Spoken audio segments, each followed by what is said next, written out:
আসসালামু আলাইকুম। আপনাদের কাছে একটু বিচার দেওয়ার জন্য ভিডিওটা তৈরি করছি।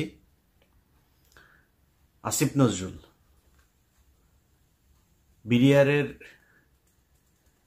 যেই সদস্যদের আপনার বিচার চলছিল শেখ হাসিনার সময়ে, প্রায় 7 মাস হতে যাচ্ছে, এখনো পর্যন্ত তারা জেলখানায়। আমরা এই বিডিআর নিয়ে অনেক কথা শুনেছি যে এটা ভারত এসে করিয়েছে, যেসব যারা খুন করেছিল তাদেরকে সরিয়ে দেওয়া হয়েছে সাদা গাড়িতে করে, কালো অ্যাম্বুলেন্সে করে, নানান কথাবার্তা শুনেছি না আমরা। যদি সেটা সত্যি হয় তাহলে যারা খুন করেছে, আসলে যারা খুনের সাথে, সেই তোরাবালি, তারপরে লেদার লিটন, এদের তো সব ছেড়ে দেওয়া হয়েছে। নানক নাই, আজম নাই, সেলিম নাই, তাপস নাই, কেউ নাই।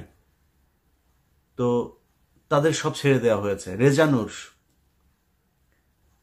রেজানুর আছে, সে কোথায় এখন? কি পলাতক না দেশ থেকে চলে গিয়েছে আমরা জানি না। ওই সময়ে এই যে মইনুল হাসান ইসলাম, মেজর জেনারেল, সে পালায় যাচ্ছিল। তো এরকম কারা কারা আছে এগুলো আমরা সব আগে থেকেই শুনেছি। এবং যেই সৈনিকরা আসল সাক্ষী দিতে চেয়েছে তাদেরকে মেরে ফেলা হয়েছে, গুম করা হয়েছে, তাদেরকেই এই জেলখানায় নিয়ে বন্দি করা হয়েছে। যারা খুন করতে চেয়েছে, যারা খুনের সাথে জড়িত ছিল, তাদের তো সরকার বহু আগেই ভারত পাঠিয়েছে, মেরে ফেলেছে, পালিয়ে যেতে সুযোগ দিয়েছে। নানান এই ইতিহাস আমরা গত 15 বছর ধরেই শুনছি, এগুলো তো জানা, এটা নতুন করে উদ্ঘাটন করার কিছু তো নাই। আসিফ নজরুল 7 মাসে এখন পর্যন্ত এই বিডিআরের যে নিরীহ জওয়ানগুলো, যারা সব সত্য কথা, সত্য সাক্ষী দিয়েছিল, তাদেরকে আসামি বানিয়ে শেখ হাসিনা জেলখানায় রেখেছে। তাদেরকে এখনো আসিফ নজরুল জেলখানায় রাখলো। তাদেরকে জেলখানায় রাখার জন্য আসিফ নজরুল যত ধরনের ষড়যন্ত্র আছে সব কিছুই করছে। আমরা সেই 5 তারিখের পরের এই পর্যন্ত মোট 4টা শুনানি হলো। 4 শুনানিতে সবশেষ জানুয়ারির 8 তারিখে আমরা মনে করেছিলাম 9 তারিখে কিছু একটা হবে, অন্তত কয়েকজনকে ছাড়বে। দেখেন আসিফ নজরুল এই মানে ইন্ডিয়ান রয়ের এই সদস্য কত বড় খারাপ, কত অসভ্য। ওইভাবে পারে নাই। প্রথমবার বলেছে পিপি নিয়োগ হয় নাই, তারপরে বলেছে পিপি প্রস্তুতি নেয় নাই, তারপরে পিপি পুরো রায়ের কপি সব পড়তে পারে নাই। এবার কি বলবে? কিছু তো একটা বলতে হবে। এখন ওই যে বক্সিগঞ্জের আপনার যেই কি আলিয়া মাদ্রাসা যেইটা, ওইটার মধ্যে নাটক টাটক সাজায়া, আবার তার মধ্যে আবার স্টুডেন্টদেরকেও এখানে নাটকের অংশ বানিয়েছে। কেউ যায় ঘর পুড়ে দিচ্ছে, কেউ করছে। আরে ভাই, আপনি ওইখানে করেন না বিচার, তাহলে কোথায় করবেন? আপনি জানেন না 9 তারিখে বিডিআর এর শুনানি আছে? জায়গাটা তো ঠিক করে রাখবেন, সেটা ঠিক করেন নাই কেন? একদিন আগে থেকে বিডিআর এর পরিবাররা দেশের বিভিন্ন জায়গা থেকে, গরিব মানুষ এখানে এই শহীদ মিনারে এসে শুয়েছিল, কেউ যাইতে পারে নাই। আসিফ নজরুল শাওনের ঘরে যাইতে পারে, শহীদ মিনারে যাইতে পারে নাই, গিয়ে একটু বলতে পারে নাই যে আপনারা কোত্থেকে আসছেন, আমরা আপনাদের পাশে আছি, আপনারা তো আমারই দেশের মানুষ, ওকে আপনারা ঘরে ফিরে যান, আমরা দেখছি। আসিফ নজরুল বলার সুযোগ পায় নাই। কুকুরের ছানারা সিনেমা দেখতে যাইতে পারে, এইখানে আসার একজন উপদেষ্টার সময় পায় নাই। এখন হাঙ্গামা যদি লাগাই দেই, এদের তো কষ্ট আছে, তাই না? এদের পরিবারের লোকজন, কেউ মারা গিয়েছে, পঙ্গু হয়ে। বিডিআরের লোকজনের বর্ণনা শুনি, পা নাড়াতে পারে না, পঙ্গু হয়ে গিয়েছে, হাঁটতে পারে না। কন্ডেম সেলে যারা থাকে তাদের অবস্থা আরো ভয়ঙ্কর। তাইলে এখনো কারারক্ষী জেলখানার ভেতরে, এখনো পর্যন্ত আপনার এই আওয়ামী লীগের, ছাত্রলীগের এই নেত্রী তারা এখন পর্যন্ত বিভিন্ন গুরুত্বপূর্ণ দায়িত্বে আছে। তারা হাসপাতালে, এই কারাগারের ভেতরে নানান ধরনের এই দিয়ে, আপনার কি বলে, আওয়ামী লীগের লোকজনকে সুবিধা দিয়ে, যারা শেখ হাসিনার সময় জেলখানায় গিয়েছে, এই কি বলে আইসিটি অ্যাক্টে যারা মামলাতে গিয়েছে, তাদের উপরে নির্যাতন চলছে, তাদেরকে নানান সুযোগ সুবিধা দেওয়া হচ্ছে না। আর আওয়ামী লীগে যারা যাচ্ছে তাদেরকে সব ধরনের বাসার থেকে খাবার টাবার সব কিছু চলছে। এইভাবে এখনো পর্যন্ত জেলখানা চলছে। তো এই মানুষগুলোর পরিবারের তো কষ্ট আছে, তাই না? এদের তো দেয়ালে পিঠ থেকে গিয়েছে। তাদের জন্য 9 তারিখে এই এইভাবে ধোকা দিল আসিফ নজরুল। তো 9 তারিখে আপনি আলিয়া মাদ্রাসার এখানে করবেন না, বক্সিগঞ্জে করবেন না, কোথায় করবেন? কোনো একটা জায়গায় আপনি আগে থেকে সেটা ঠিক করে রাখা উচিত ছিল, করেন নাই। পরশু দিনের ঘটনা বলি আপনাদেরকে, বিডিআর হত্যাকাণ্ড নিয়ে একটা কমিশন তৈরি করা হয়েছে না? এই পর্যন্ত আরও একটা কমিশন আছে, কিন্তু গুম কমিশন।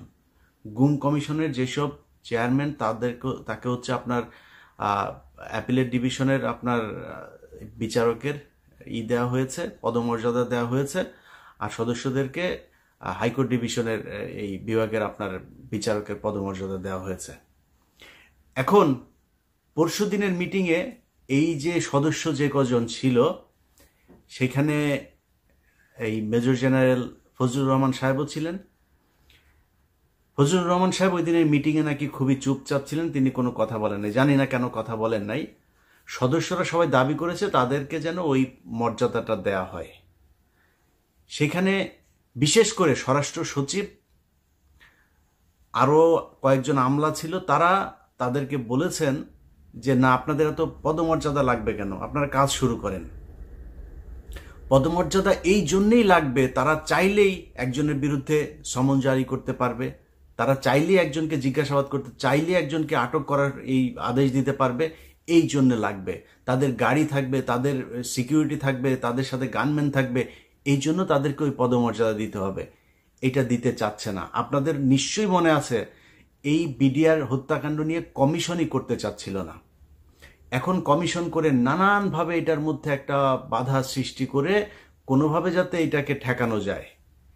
এখানে তো 1-2 টাকার খেলা না, তো পুরো দেশ, ইন্ডিয়া একদম রাষ্ট্রীয়ভাবে এটার বিরুদ্ধে।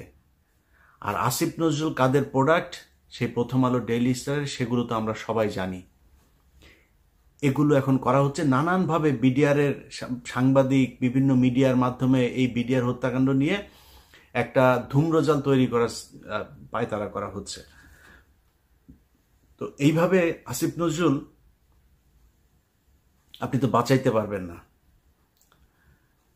বিডিআরের হত্যাকাণ্ড নিয়ে যত অডিও রেকর্ড, যত কাগজপত্র, যত ফাইল যা যা আছে, কমিশনের কাছে যা নাই ওইটা আমার কাছে আছে। এখান থেকে বাঁচতে পারবেন না। তো আমি কাজ করছি, দিন রাত খাটছি বিডিআর এর এই ফাইল নিয়ে। এক এক ফোন রেকর্ড, সেই 25 তারিখের, 26 তারিখের, 27 তারিখের এক এক ফোন রেকর্ড 1.5 ঘন্টা 2 ঘন্টা করে শুনছি, সারা দিন রাত এগুলো শুনছি, শুনে শুনে লিখছি। আমি তো ফাঁক ফোকর রাখবো না। এমন এক জিনিস বানায় দিব, এই কমিশন শুধু আমার ওই অনুসন্ধান দেখা যদি নাকি রায় দিয়ে দেয়, এনাফ, আর কিছু লাগবে না। তো আসিফ নজরুল আপনি যত টাকাই খান, যাই করেন, যেমনি চান, এটা বাঁচাইতে পারবেন না। আর যদি মনে করে থাকেন যা মনে চায় তাই করবেন, এই যে বাংলাদেশ ব্যাংকে রয়ের এক সদস্যকে আপনার বসানো হচ্ছে, এখন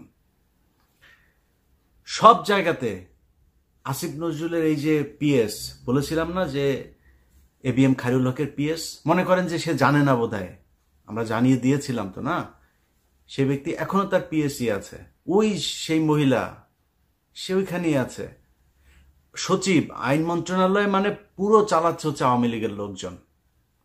যে কারণেই গাজীপুরের সবশেষ কনস্টেবলকে আপনার অবকাশকালীন এই আপনার বিচারক হয়েও সে আপনার করছে, কি বলে, এই মানে কনস্টেবলকে আপনার দিল, জামিন দিল।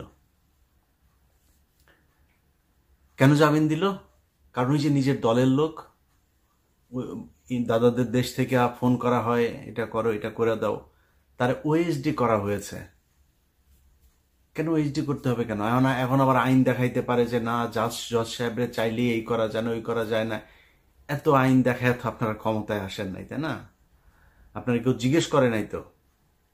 ওরে বিচার করলে, ওরে গ্রেপ্তার করলে কেউ আপনারা তো এসে জিজ্ঞেস করতো না যে ভাই এটা করলেন কেন, করেন নাই।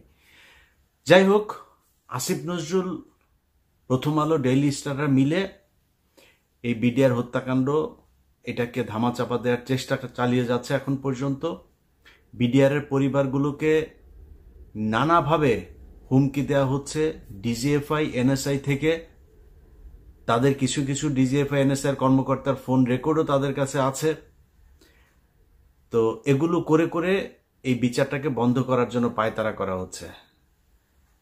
আসিফ নজরুল এবং আসিফ নজরুলের ছানাপোনা সবগুলাকে বলতে চাই, টাকা পয়সা কামায় তো ভোগ করবেন না, এই টাকা পয়সা তো বের হয়ে যাবে। অনেক আমাদের প্রিয় উপদেষ্টার বাবা পর্যন্ত গিয়া চাঁদাবাজি করছে, সেই ফোন রেকর্ডও আছে। বাপরে মাঠে নামিয়েছে চাঁদাবাজি টাকা কালেকশন করার জন্য। আবার এটার আবার একটা বৈধতা নিয়েছে, কিভাবে জানেন? ওনারা নাকি দল গঠন করবে, দলের জন্য টাকা লাগবে। আপনাদের অপমান করতে চাই না, নামগুলিও বললাম না, অডিও ছাড়ি না এখন পর্যন্ত। পরিস্থিতি এমন করবেন না যে সেগুলো ছাড়তে বাধ্য হই, তাহলে কিন্তু মুখ দেখাইতে পারবে না। আসিফ নজরুলের বিচির মধ্যে কামড় দিয়া বসা বসা আসিফ নজরুল যা বলবে সেটা শুনবেন, খুব বেশি দিন কিন্তু সহ্য করব না। খুব ভালোবাসি, খুব স্নেহ করি, অতএব একটু হিসাব করে চলতে হবে। আপনাদের কাছ থেকে কোনো তদবির করতে যাই নেই যে ভাই আমার ওই লোকের সারাই দেন, এই লোকের সারাই দেন, এগুলো করতে যাই নেই। আপনাদের কাছে দেশটা যেই কারণে স্বাধীন হয়েছে সেইটা চেয়েছি। প্রধান কাজ বিডিআর এর জওয়ানদেরকে ছাড়তে হবে। আসিফ নজরুল এই বিডিআর এর পরিবারের সাথে যেই শয়তানি করেছেন না, বিডিআর পরিবারে যদি উস্কানি দেই না, আপনার গদি বাঁচাইতে পারবেন না। এরকম কোনো পরিস্থিতি তৈরি করেন না যাতে প্রধান উপদেষ্টার বাড়ির ওইখানে যায় হাউকাউ করে। ওখানে কি করবেন? গোলাগুলি করবেন, করবেন, লাঠালাঠি করবেন, করে মারে ফেলবেন। এখন তো সেই দিন নাই যে গুলি করে মারে ফেলবেন, লাঠি মাটি মারবেন, ওরা লাঠি টাঠি খাইতে রাজি আছে। আমি চুপ করিয়ে রেখেছি, তাই চুপ আছে। সো এদের কষ্ট কিন্তু আমি নিতে পারবো না। মানে ওদের যে কষ্টটা, সেই কষ্টটা ওরাই বুঝে কেমন লাগে আমি জানি না, আমি বুঝতে পারবো না ওইটা। সো ওদের যে কষ্টটা ওইটা অনুমান করতে পারি। ওদের কথাবার্তা শুনলে বুঝি যে কত আগুন জ্বলছে। ছোট বাচ্চা, 6 মাস বয়স, সেই বাচ্চা এখন বিয়ে করছে, এখন পর্যন্ত মানে করতে পারে নাই, কি বলে, বাবার মুখ দেখে নাই। 15 বছর বয়স, বুঝেন? একটু 2 দিন পরে বিয়ে করার বয়স হয়ে যাবে। অনার্স মাস্টার্স করছে, যেই ছেলে আপনার ক্লাস 3, 4, 5-এ পড়েছে, সে এখন পর্যন্ত বাবার বুকে বুক মিলায় তারপরে জড়ায় ধরতে পারে নাই। সো এদের কিন্তু কষ্ট আছে, হ্যাঁ, মাথায় রেখেন। আপনি বিডিআর বিদ্রোহের এই নাম দিয়া বিডিআর হত্যাকাণ্ডকে বাঁচানোর চেষ্টা করবেন, এই সুযোগ আপনাকে দেওয়া হবে না। কারণ ওইটা যদি আপনি বন্ধ করতে চান, কমিশনরে দিয়েও যদি বন্ধ করাইতে চান, আমারে মারা ফেলতে হবে। এইটা ছাড়া করতে পারবেন না কিছু।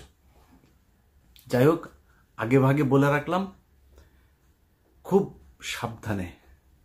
বিডিআর এর এই বিষয় নিয়ে কোনো ধরনের ধানাই ফানাই এটা বাংলাদেশের মানুষ মেনে নেবে না। কারণ এইটার সাথে এই দেশের এই বিডিআর এর অস্তিত্ব জড়িত, সেনাবাহিনীর অস্তিত্ব, এই দেশের অস্তিত্ব জড়িত। দেখছেন না এখন চারিদিকে বর্ডারে বিডিআর এর অফিসাররা, সেনাবাহিনী আর বিডিআর মিলে কিভাবে বিএসএফ এর সাথে ফাইট করছে। সারা দেশের মানুষ প্রয়োজনে ট্রেনিং নিয়ে তারপরে বিএসএফ এর সাথে দাঁড়াবে। ভারতের সাথে বাংলাদেশের মানুষ কোনোভাবেই কোনো কিছুতে সমঝোতা করতে রাজি না। এই দেশের মানুষ যুদ্ধ করবে, মরে যাবে। শুধু তোদের মতো কিছু অসভ্য টাকার কাছে তোরা তোদের মা বোনকেও আরেকজনের খাটে শোয়াই দিয়া তারপরে টাকা নিতে পারিস। এটা যদি না পারতিস তাহলে এই আগস্টে যা ঘটলো, সেই জুলাইয়ের 16 তারিখ থেকে 5 আগস্ট পর্যন্ত, এরকম একটা সরকারের পার্ট হয়ে টাকা পয়সার জন্য এত বিট্রে করতে পারতে না। তোরা তোদের মা বোনদেরকেও আরেকজনের সাথে খাটে দিয়ে আসতে পারবি। আল্লাহ হাফেজ।